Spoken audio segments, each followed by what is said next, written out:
Good morning my dear students. आज हम आपकी हिंदी ग्रामर का चैप्टर 2 पढ़ेंगे। चैप्टर 2 में क्या क्या चीज़ें देखने वाले हैं हम? वर्ण विचार, उच्चारण एवं वर्तनी। तो सबसे पहले आता है कि वर्ण क्या होता है। तो वर्ण क्या कहलाता है? भाषा की छोटी से छोटी ध्वनि वर्ण कहलाती है। किसी भी भाषा की जो छोटी से छोटी ध्वनि होती है उसे हम वर्ण कहते हैं, जिसके कोई भी खंड ना हो सके, मतलब जिनको अलग अलग हम डिवाइड ना कर सकें, वो वर्ण कहलाते हैं। और वर्णों का ये पूरा एक समूह जो होता है वो वर्ण आपस में मिलके, अर्थात वर्णों के समूह को हम क्या कहते हैं? वर्णमाला कहते हैं। अब आप सब लोग जानते हैं ना कि हमारी जो हिंदी वर्णमाला है उसमें टोटल कितने वर्ण हैं? उसमें कुल 44 वर्ण हैं। 44 मीन्स जानते हैं ना, 44। 44 वर्ण हैं। और यदि हम इनको उच्चारण के आधार पर देखें तो उच्चारण के आधार पर इनके दो प्रकार हैं। कौन कौन से? पहला होता है स्वर और दूसरा होता है व्यंजन। स्वर किसे कहते हैं? स्वर का उच्चारण बिना किसी दूसरे वर्ण की सहायता से किया जा सकता है। मतलब स्वर हम किसे कहते हैं कि ऐसा कोई भी वर्ण जिसका उच्चारण हम बिना किसी भी दूसरे वर्ण की सहायता लिए करें उसे हम स्वर कहते हैं।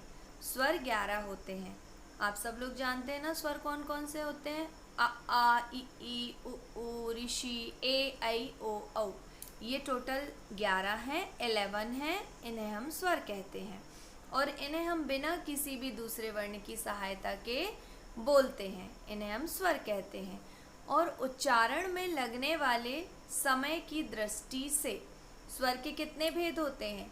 मतलब स्वर भी कितने प्रकार के होते हैं? स्वर 3 प्रकार के होते हैं। कौन कौन से? ह्रस्व स्वर, दीर्घ स्वर और प्लुत स्वर।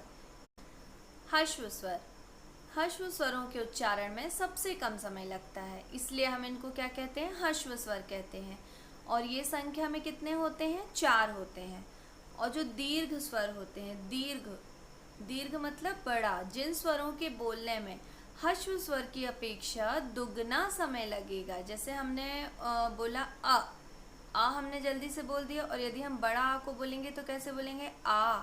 तो हमको अ से आ बोलने में टाइम लगा ना, मतलब जिन स्वरों के उच्चारण में सबसे कम समय लगेगा वो क्या कहलाएंगे? ह्रस्व स्वर। और जिन स्वरों के बोलने में ह्रस्व स्वर की अपेक्षा दुगना समय लगता है उन्हें हम क्या कहते हैं? दीर्घ स्वर कहते हैं। जैसे ह्रस्व स्वर संख्या में कितने होते हैं? ह्रस्व स्वर 4 होते हैं। वैसे ही दीर्घ स्वर संख्या में कितने होते हैं? 7 होते हैं। ह्रस्व स्वर को हम मूल स्वर भी कहते हैं। दीर्घ स्वर कौन कौन से होते हैं? आ, ई, उ, ए, ऐ, ओ, औ। देखिए इनका उच्चारण करके आप लोग देखिए, इनको बोलने में हमें दुगना समय से लग रहा है ना, ह्रस्व स्वर की अपेक्षा। अब थर्ड आता है प्लुत स्वर। अभी हमने ह्रस्व स्वर देखा जिसको बोलने में सबसे कम समय लगे। दीर्घ स्वर में क्या होता है? ह्रस्व स्वर की अपेक्षा दुगना समय लगता है। प्लुत स्वर क्या कहलाते हैं? जिन स्वरों के उच्चारण में ह्रस्व स्वर से तिगुना समय लगे वो प्लुत स्वर कहलाते हैं। किसी को दूर से पुकारने में प्रायः इसका प्रयोग करते हैं। मतलब जब 3 गुना समय लगेगा ह्रस्व स्वर की अपेक्षा, वो प्लुत स्वर कहलाते हैं। जैसे ओम, ये हमने समझ लिए स्वर और स्वर के तीनों प्रकार, ह्रस्व, दीर्घ और प्लुत। अब हम देखेंगे मात्राएं क्या होती हैं। शब्दों को लिखने के लिए स्वर का 2 प्रकार से प्रयोग करते हैं हम। कैसे? एक उसके मूल रूप में और एक मात्रा के रूप में। तो मूल रूप में क्या होता है और मात्रा के रूप में क्या होता है? तो देखिए ये स्वरों की मात्राओं से समझ में आएगा। ये सब आप पहले की क्लासेस में पढ़ चुके हैं ना। मात्राएं क्या होती हैं स्वर की?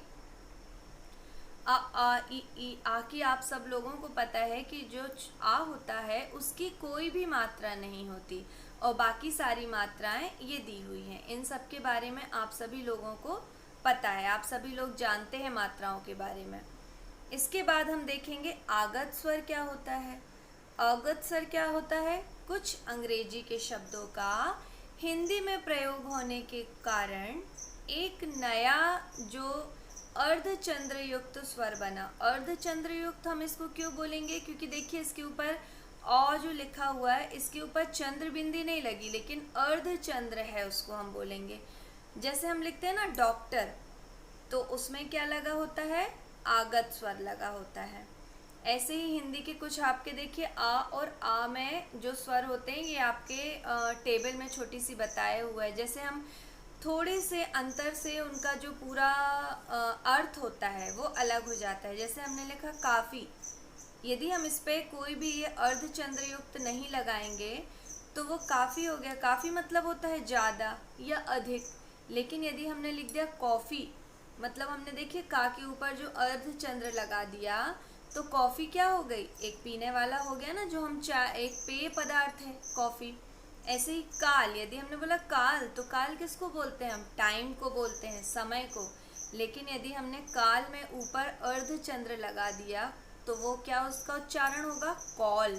और कॉल मीन्स क्या होता है, किसी को बुलाना होता है। अब हम इसके बाद देखते हैं अनुस्वार। अनुस्वार, अनुनासिक, इसके बारे में भी आप पहले क्लास 5th में पढ़ चुके हैं।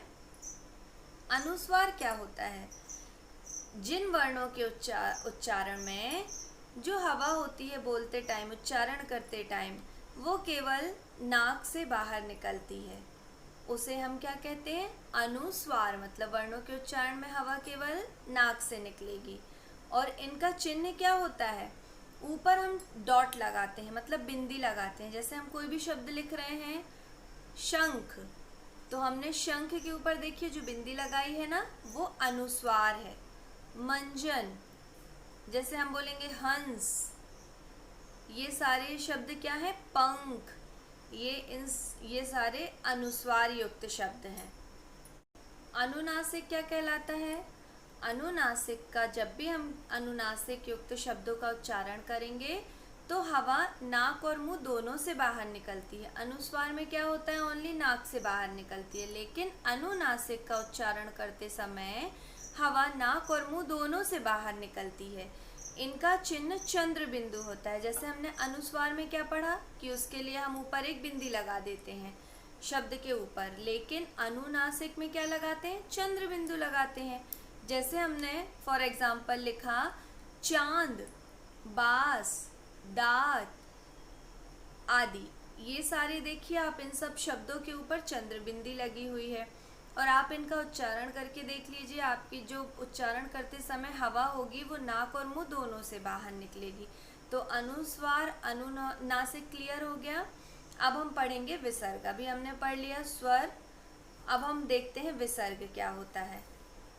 विसर्ग के उच्चारण लगभग हा के समान होता है। जैसे प्रातः, पुनः, जब आप बोल रहे हैं तो आप उच्चारण करके देखिए, उच्चारण में हा के लगभग जैसी ध्वनि निकलेगी, प्रातः, पुनः आदि। इसके बाद हम देखते हैं व्यंजन क्या होता है। स्वर के हमने प्रकार पढ़ लिए, अब हम पढ़ेंगे व्यंजन।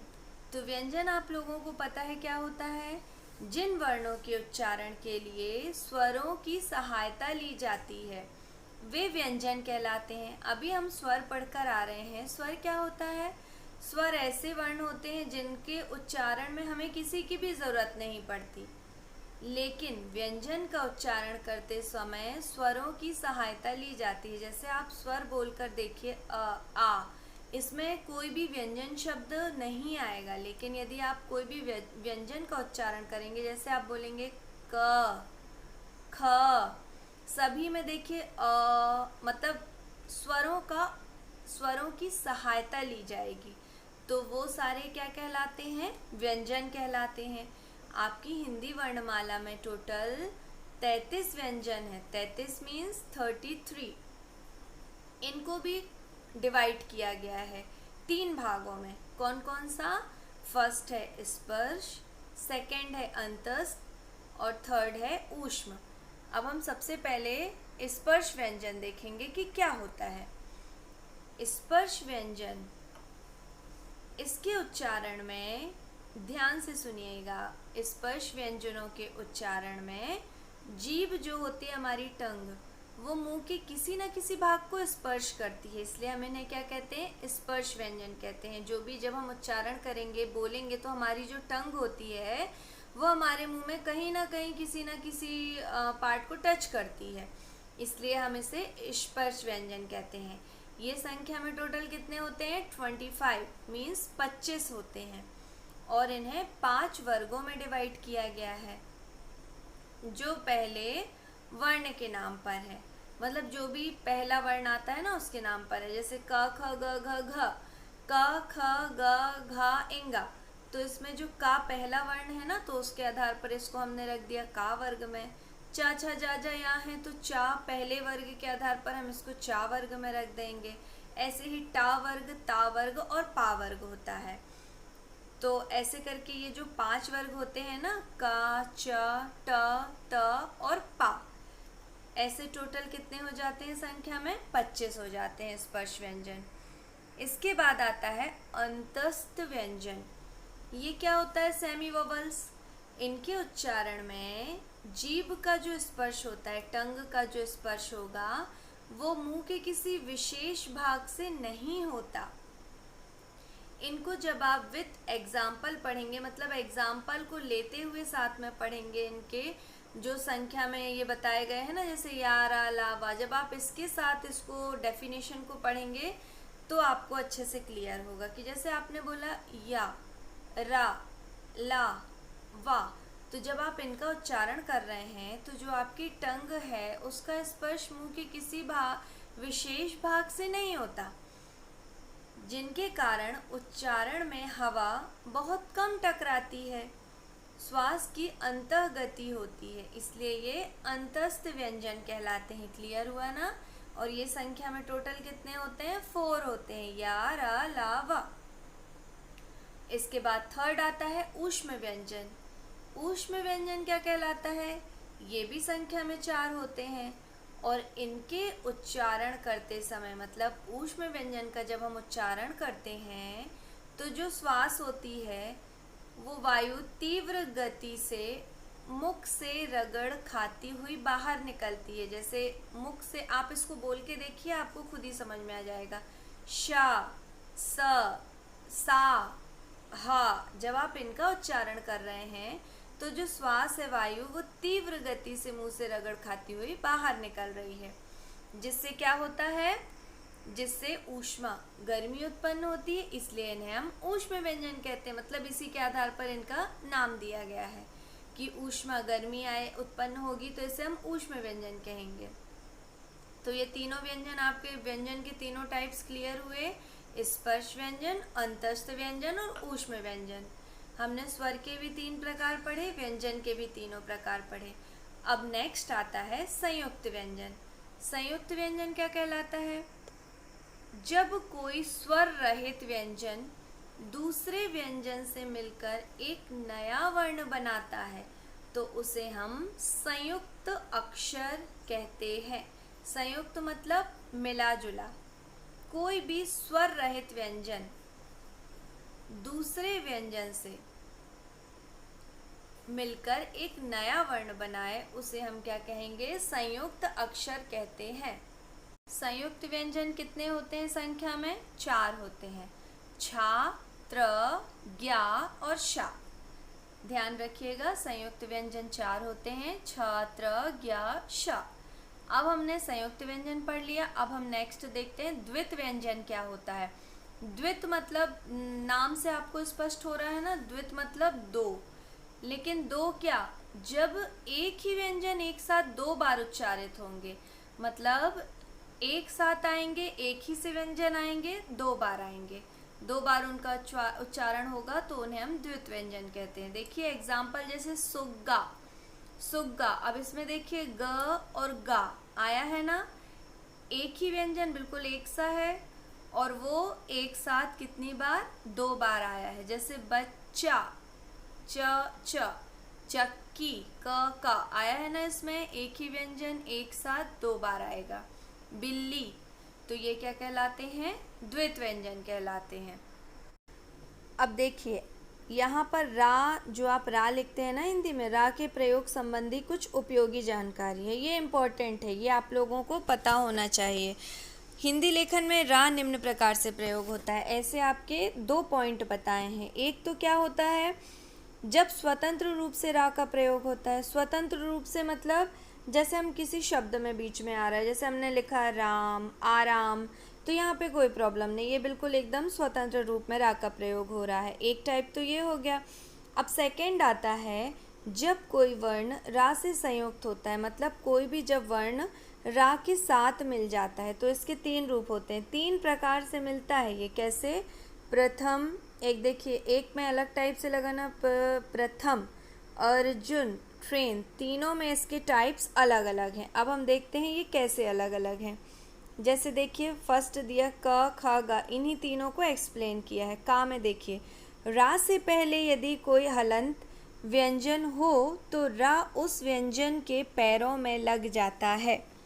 जब भी रा से पहले यदि कोई हलंत व्यंजन हो, जैसे प्रकाश, ग्राम, क्रम, व्रत, मतलब यहाँ पे क्या हुआ है, रा के पहले कोई भी हलंत व्यंजन है तो रा उस व्यंजन के पैरों में लग जाएगा। पैरों में मतलब देखिए ये प्र, पा है ना, पा के पैरों में लग गया प्र, ये जैसे ग्र, गा लिखा है, गा के पैरों में लग गया ग्र, ये रा लगा हुआ है, तो ये एक टाइप हो गया उसका।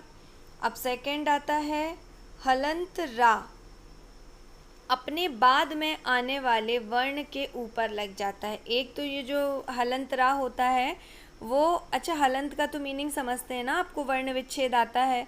वर्ण विच्छेद हम 5th में भी पढ़ चुके हैं।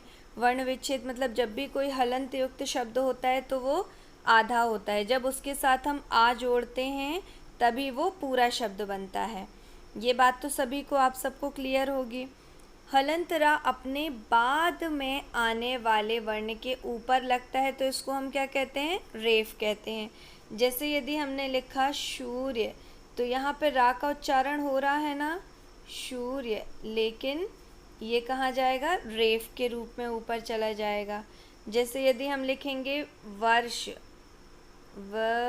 अब इसमें रा का उच्चारण हो रहा है लेकिन हम बीच में रा नहीं लिखेंगे, ये हलंत के रूप में ऊपर चला जाएगा। ऐसे ही अब थर्ड है, एक और जो बताया था यहाँ एग्जाम्पल में, टा वर्ग के वर्णों, टा वर्ग में क्या आता है, टा, ठा, डा, ढा, णा, टा वर्ग के जो होते हैं शब्द उनके साथ ये हमेशा नीचे जुड़ता है। जैसे यदि हम बोलेंगे ट्रेन, तो रा का उच्चारण हो रहा है ना, लेकिन हम कहीं भी रा लिखेंगे नहीं, इसके नीचे आएगा, ऐसे ये रा का है ना, ट्रेन। यदि हम लिखेंगे ड्रम, तो हमने डा लिखा और रा को हम बाजू में नहीं लिखेंगे, हम ऐसे नीचे लिख देंगे ड्रम। क्लियर हुआ ये रा के प्रयोग संबंधी कुछ उपयोगी जानकारियाँ जो थी। अब इसके बाद देखिए, इसके बाद हम, हाँ शब्द तो सभी को पता है क्या होता है, अनेक वर्णों के मेल से जो सार्थक ध्वनि होती है, मतलब बहुत सारे वर्ण आपस में मिलकर जो सार्थक, सार्थक का मतलब क्या होता है, एक चीज़ होती है सार्थक और निरर्थक। सार्थक का मीनिंग होता है जो मीनिंगफुल होगा, जिसका कोई सच में अर्थ निकलेगा, और निरर्थक क्या होता है, मीनिंगलेस, जिसकी कोई भी मीनिंग नहीं होती, वो कहलाता है निरर्थक। वर्ण विच्छेद, किसी शब्द के वर्णों को अलग अलग करना ही वर्ण विच्छेद कहलाता है।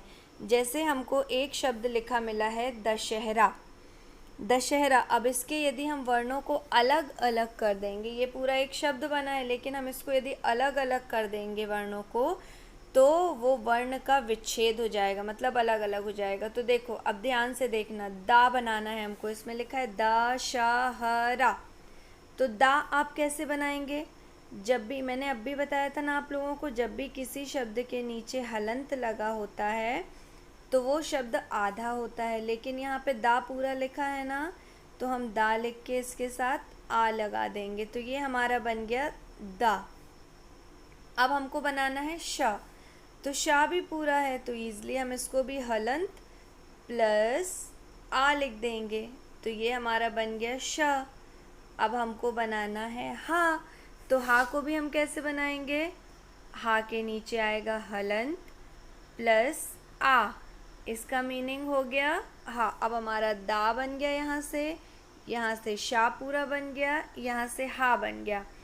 अब हमारा एक चीज़ और बचा, रा में आ की मात्रा रा। तो पहले तो रा को हम आधा लिखेंगे, ये आधा रा हुआ इससे, प्लस हम जैसे आ लिखते हैं तो ये पूरा रा बन गया। बट यहाँ पे हमको क्या करना है, पूरा आ तो हम लिखेंगे लेकिन इसके साथ हम बड़ा आ लिखेंगे। क्यों? क्योंकि यहाँ पे रा में आ की मात्रा भी है। तो ये हमारा बन गया रा में आ की मात्रा, मतलब ये पूरा हमारा दशहरा का वर्ण विच्छेद हो गया। क्लियर हुआ? इसी प्रकार से देखिए आपकी बुक में और एग्जाम्पल्स दिए हुए हैं वर्ण विच्छेद के, इन सभी की आपको प्रैक्टिस करना है। जैसे दर्शन, ये रा की रेफ वाला ध्यान से देखिए, एक जैसे लिखा हुआ है ये दर्शन, इसका हम वर्ण विच्छेद करते हैं। तो कैसे करेंगे? सबसे पहले तो आप दा को बना दीजिए इजली, दा के नीचे हलंत प्लस आ, ये हमारा बन गया दा। अब जब भी रेफ लगी होती है ऊपर, अभी हमने 3 पढ़ के आए हैं ना हम, 3 प्रयोग रा के, एक ऊपर रेफ वाला, एक पैरों में आ जाता है और एक शब्द के नीचे आ जाता है जैसे ट्रेन वगैरह में लगा होता है। अब ये शा में ऊपर रा की रेफ लगी हुई है, तो जब भी ऊपर रा की रेफ लगी होती है तो यहाँ पे कंफ्यूज मत होइएगा, ये रेफ मतलब आधा रा होगा, तो पहले ही हम उसको लिख देंगे। क्योंकि जब आप पढ़ते हैं दर्शन तो दा के बाद सीधे रा का उच्चारण होता है ना आपको, दर्शन, भले आप रेफ को ऊपर लगाते हैं बट उच्चारण में दा के बाद रा का होता है। तो ये जो ऊपर रा की रेफ लगती है वो हमेशा वर्ण विच्छेद में पहले आती है। अब हमारी रेफ बन गई, अब हमको शा बनाना है। तो शा तो कैसे बनाएंगे? हलंत के साथ आ लगाएंगे, तो ये हमारा शा भी बन गया। अब इसके बाद बस ना बचा, तो ना कैसे बना देंगे? ना के नीचे हलंत प्लस आ, तो ये रेफ वाला भी सभी को क्रिया हो गया ना, ये हमारा बन गया द र श और न, दर्शन। इसी प्रकार आप और की प्रैक्टिस कर लेंगे। अब उच्चारण और वर्तनी क्या होती है? तो मुंह से हमारी जो भी निकली हुई वर्णों की ध्वनि होती है वो तो उच्चारण कहलाता है, प्रोनाउंसिएशन जो भी हम करते हैं। और ये अलग अलग प्रकार की भी होती हैं, हर एक वर्ण का उच्चारण अलग होता है। और उच्चारण आप लोगों को पता है ना, हमको स्पष्ट उच्चारण करना चाहिए। यदि हम उच्चारण ही स्पष्ट नहीं करेंगे तो हम शुद्ध कैसे लिखेंगे? यदि मैं आपको यहाँ से कोई भी शब्द गलत बोलूँ और बोलूँ, डिक्टेट करूँ कि आप इसको लिखिए, और मैं यदि उच्चारण ही गलत करूँगी तो आप तो मेरे उच्चारण के अकॉर्डिंग लिखेंगे ना। इसलिए हमको उच्चारण अपना बिल्कुल स्पष्ट रखना चाहिए। शब्दों के लिखने की विधि वर्तनी कहलाती है। और शब्दों की सामान्य अशुद्धियाँ कैसे हो जाती हैं? जैसे यदि हमने बोला अशुद्ध रूप स्त्री, स्त्री कैसे लिखते हैं? स्त्री का जो शुद्ध रूप होता है आधा सा और त्रा में बड़ी ई की मात्रा स्त्री। अब कई लोग इसको गलत तरीके से कैसे लिख देते हैं? आधा शा में भी छोटी ई की मात्रा, त्रा में बड़ी ई की मात्रा, तो ये इसका अशुद्ध रूप हो गया। अब जैसे पति, तो पति आपको पढ़ने में लगेगा कि ता में बड़ी की मात्रा आएगी पति, लेकिन ये क्या है? रॉन्ग है। पति कैसे लिखते हैं? पा, ता में छोटी की मात्रा ती।